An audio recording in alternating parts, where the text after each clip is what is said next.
Marcy Projects. Brooklyn, the 1980s. A man is walking through the block. He is not the loudest man in the room. He is not wearing the most jewelry. He is not driving the flashiest car or making the most noise or announcing himself the way that men in that era often announce themselves, through spectacle, through visibility, through the specific performance of power that the crack era demanded from the men who had it. He is just walking. But something happens when he turns onto the strip.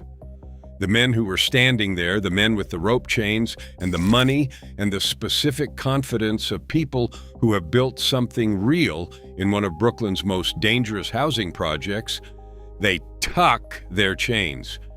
Not because he asked them to, not because he threatened them, because when you see this man coming, you understand without being told that wearing your jewelry in front of him is a decision you will regret.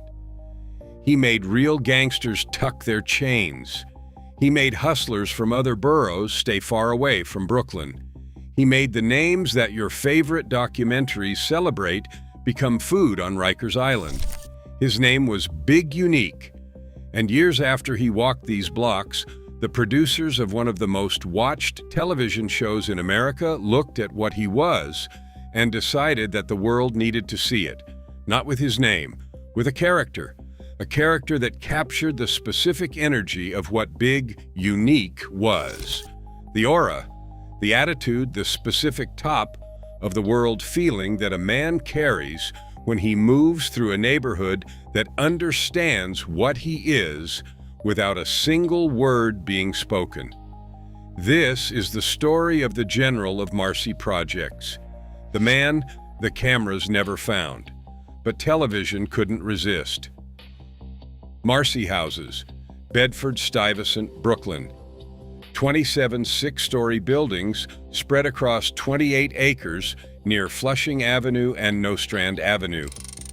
1,705 apartments.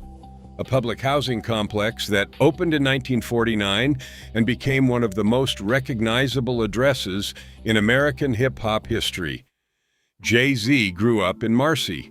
Sean Carter, the boy who would become the biggest rapper in the world, grew up in the same buildings, on the same blocks, in the same specific geography that Big Unique was navigating in the 1980s. That context matters. Because Marcy in the 1980s was not just a housing project, it was a world with its own hierarchy, its own rules, its own specific currency of respect that operated independently of anything happening outside its borders. You couldn't just walk through Marcy, you had to be known. And being known meant one of two things. Either you were getting money, building the kind of operation that the crack era made possible for young men who understood supply and demand before they understood long division, or you were taking it. Big Unique was in the taking business. He ran through Marcy and Tompkins, the two projects that shared the same school, whose young men moved through the same corridors, whose hierarchies overlapped in the specific way that adjacent housing projects overlap in Brooklyn. He ran with K-Sun. If you knew what K-Sun was into, and the streets of Brooklyn knew exactly what K-Sun was into, then you knew, without being told, what Big Unique was into. Both men rocking rope chains, both men dressed to impress. Not as vanity, as strategy. If you look like money, dealers don't clock you as a threat. They think you're part of the same system. By the time they realized Big Unique was not part of the same system, it was too late. The stick-up game in 1980s, Brooklyn was its own specific profession. Not robbery in the way that the legitimate world understands robbery, not opportunistic, not random, strategic. The stick-up kids studied their targets the way that legitimate businessmen study their markets. They understood who had money and who didn't, who was protected and who had let their guard down, who wore their wealth visibly and who kept it hidden, who moved alone and who moved with backup. Big Unique was moving through all of that. The crack era created a specific opportunity for stick-up kids that had not existed before. The money was everywhere. Young men who were 16 and 17 years old were generating thousands of dollars per day. Operations that would have been considered significant in the heroin era were now being run by teenagers in housing projects who had never managed anything more complex than their own household. And with that money came the visibility that money always produces. The rope chains, the Cazals, the Walkmans and the bubble goose jackets, and the specific uniform of Marcy Project's prosperity in the 1980s. All of it visible, all of it announcing wealth to anyone paying attention. Big Unique was always paying attention. He and his crew had what the transcript describes with specific reverence: a treasure chest full of guns, 38 revolvers, 3 57s, 44 long nose, every day a different pistol, not for show, not for the specific aesthetic of a man who wants to be seen as armed. Because in the work they were doing, the specific commerce of taking from the men who had, the gun was the business tool, the instrument through which the transaction was conducted, and Big Unique was always ready. Tracksuit or slacks, it did not matter what he was wearing, he was busting his gun. In South Jamaica, Queens, and the Bronx, the names that hip-hop would eventually celebrate were building operations. In Marcy Projects, Brooklyn, Big Unique was dismantling them. The men your favorite documentaries romanticize about, the kingpins and the operators who generated hundreds of thousands of dollars through the crack economy, became food on Rikers Island when they crossed paths with Big Unique and men like him. That is not street exaggeration. That is the specific economic reality of what stick-up kids did to the drug trade. Every empire required inputs, product, cash flow, the specific liquidity that allowed operations to keep moving. The stick-up kids provided an alternative extraction mechanism. They did not need to build supply chains or manage workers or navigate the specific organizational complexity of running a drug operation. They just needed to identify who had what and take it. Big Unique developed something in the process that most stick-up kids never achieved: love. Most stick-up kids are hated. The men they rob hate them. The men connected to the men they rob hate them. The entire organizational ecosystem of the drug trade generates permanent enemies for anyone who takes from it. Big Unique developed love from many, not universal love. The handful who hated him were met with beatdowns and gunplay. He could have it that way too. That was also part of the game. But the love, the genuine respect that the younger generation in Marcy had for him was real. He was not just a predator in their neighborhood, he was a figure. He let younger men rock his chain to school. He moved through the block with the specific generosity of a man who understood that reputation is built through relationships as much as through fear. He was respected in Marcy, in Tompkins, in other projects. This was back when you could not have a stain on your name, when anything questionable about you got addressed fast, when the streets were running quality control on every man who claimed to be something. Big Unique passed every inspection. His name traveled fast. Cats had his name in their mouths without even knowing what he looked like. That is the specific power of a reputation built on results rather than visibility. Most men in that era needed to be seen to be known. Big Unique was known before he was seen. His name moved through Brooklyn and into other boroughs the way that all genuine reputations move, through the specific oral history of men who have witnessed something and cannot stop talking about it. By the time someone from another borough first laid eyes on him, they already knew what he was. and they already understood that whatever they were wearing that day was a decision they might regret. There is a specific detail about Big Unique that the transcript preserves that tells you more about what he was than any description of a robbery or a fight. When he came around, people lowered their voices. Not silence, not the specific silence of fear that makes a room go cold when danger enters, just lower. The specific self-awareness of people who understand that certain conversations should not be had in front of certain people, who instinctively adjust their behavior in the presence of a man whose capacities they understand and respect. And the chains, real gangsters, the men who had built genuine reputations in Marcy and the surrounding Brooklyn projects, the men whose names carried weight of their own, tucked their chains when Big Unique came around. Think about what that means. These were not soft men. These were not men who were easily intimidated or who performed fear for social reasons. These were men who had built their own reputations through their own work, and they tucked their chains.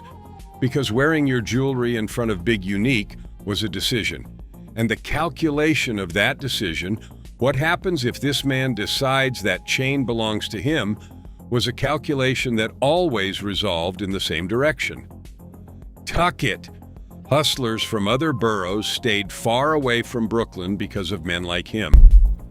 That geography of fear, not just his block, not just his projects, but entire boroughs calculating the risk of coming to Brooklyn, is the specific measure of what Big Unique's reputation had built. He made Brooklyn feel like a place that required permission to enter. Union Square, Lower Manhattan, the park on 14th Street, where New York's various worlds intersected. Music, fashion, the street economy, the legitimate world, all of it occupying the same geography simultaneously. Big Unique was known there. Not known the way celebrities are known, not recognized because his face had been seen on television or his voice had been heard on radio. Known the way that certain men are known in New York City's underground through the oral history of what they have done and what they are capable of doing.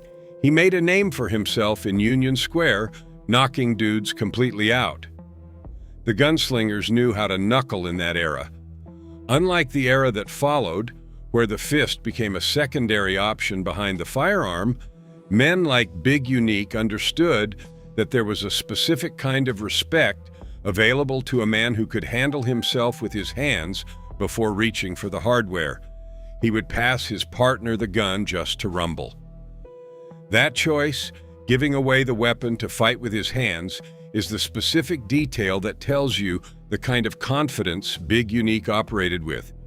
He wasn't using the gun as a substitute for courage. He was using his hands because he wanted to. The case came. Big Unique was sent up to Rikers Island, New York City's main jail complex, the island in the East River where the city processed its most serious cases and where the men waiting for trial or serving shorter sentences were held. Rikers in the 1980s was its own world with its own hierarchy, its own rules, its own specific currency of respect that was separate from anything happening on the streets but deeply connected to it. Because the men on Rikers were the same men from the streets. Every housing project, every borough, every operation and every reputation that had been built across New York City's underground economy was represented in Rikers' population. And in that world, the young man from Marcy Projects was a young man. By any measure, Big Unique was younger than most of the men he was competing with for respect on Rikers. He didn't let that stop him. He went hard in the recce yard. The recreation yard, the specific geography of Rikers Island, where reputations were built and tested and confirmed or denied in the specific physical language that prison respects above all other languages. He put in work, and he earned something on Rikers that his street reputation alone couldn't have given him: The respect of the real original gangsters, the men who had been in the game since before Big Unique was in the streets, the men whose tenures predated the crack era, who had built and lost and rebuilt through the heroin era and all the eras that came before. Those men saw what Big Unique was, and they gave him their respect, not because he asked for it, because he earned it. When he got out, he stepped in places people couldn't go. His name was good everywhere. When Big Unique came home from Rikers, something specific happened in Marcy projects. The men who had been out while he was inside, men who had been moving through the block with the specific freedom that comes when a certain kind of presence is removed, went back in. Not literally arrested necessarily, back inside their apartments, back inside their spaces, back inside the specific geography that safe men occupy when a dangerous man returns to the neighborhood. He came home from the bed, and he needed everything. It was over. He was taking whatever he wanted, making men strip like go-go dancers. The hunger of a man who has been locked up and comes home to a neighborhood that has been generating money in his absence and who has the specific capacity to take his share of that generation regardless of who had been building it while he was gone. He was back like he never left. The television show Power launched in 2014, created by Courtney Kemp, produced by 50 Cent, Curtis Jackson, the South Jamaica Queens rapper who had grown up hearing the legends of men like Big Unique when those legends traveled from Brooklyn to Queens through the specific oral history of New York's underground. Power became one of the most watched cable television series in American history. Its prequel, Raising Kanan, set in the 1990s in South Jamaica, Queens, followed the origin story of one of Power's most beloved characters, Kanan Stark. The character that Power and Raising Kanan built, the energy, the attitude, the specific aura of a young man who walks through dangerous neighborhoods with the top of the world feeling, who wears truck jewelry and nugget bracelets and moves through spaces that most people would not dare enter with a specific comfort that announces exactly what he is. The cars, the attitude, the comfort in places most people would not dare to visit. The members, only account said it directly. Big Unique's style and charisma were featured in Power and Raising Kanan. The character gives us the aura of the dope boys of that era. The men who created Raising Kanan looked at what the crack era produced in New York's housing projects. The specific energy of a man like Big Unique moving through Marcy and Tompkins with a treasure chest full of guns and the love of the younger generation and the fear of every borough that thought about coming to Brooklyn, and they built a character that millions of people watched without knowing the real man the energy came from. Over the years, things slowed down, the way things always slow down for men who built what Big Unique built in the crack era. K-Sun was gone, Tuck was gone behind bars. A lot of guys fell victim to the game, whether behind bars or in the grave. The men who had shared his era, who had rocked rope chains and navigated Marcy and Tompkins with him through the wildest years that Brooklyn produced, were gone, locked up or dead. Big Unique outlasted them. He adjusted. He accepted that the glory days were over. By the 2000s, the era that had produced him had given way to a different Brooklyn, a different drug economy, a different generation of young men who were navigating the same housing projects with different rules, different weapons, different codes. The nugget bracelets and 4 finger rings and rope chains that had defined the 1980s were giving way to something different. The men who wore them, the men who had built their reputations in the specific physical and psychological language of crack-era Brooklyn, were either gone or adjusting. Big Unique was adjusting. But here is what never adjusted: the respect. The specific recognition that men who knew what he was still gave him when he moved through the neighborhood, that remained. That does not expire.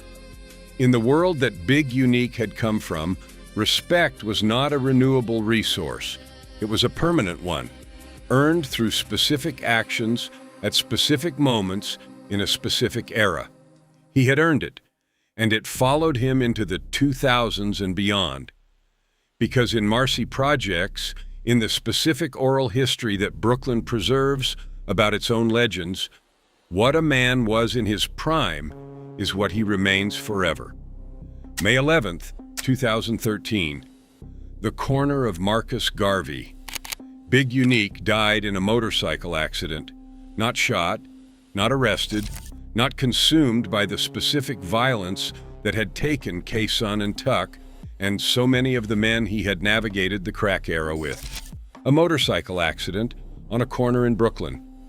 The man who had made real gangsters tuck their chains, who had built a reputation that made hustlers from other boroughs stay far away from Brooklyn, who had gone hard in the recce yard on Rikers and earned the respect of OGs who had been in the game before he was born, who had outlasted every legend of his era, gone at a corner in Brooklyn.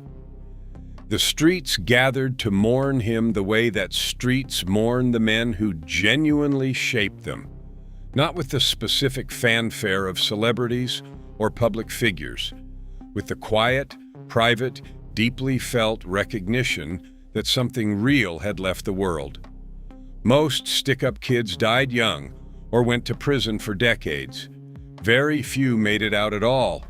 Big Unique set his mark. He ran his movie. He will never be forgotten, not in Marcy projects, not in Tompkins, not in every borough that understood what it meant when his name was mentioned, and not on the television screens where millions of people watched a character built on his energy without ever knowing the man whose aura they were actually watching. Big Unique, the general of Marcy projects, the man that power never named. Subscribe to Bloody Reports. There are 1,000 stories like this one that nobody has told the right way yet. This was one of them.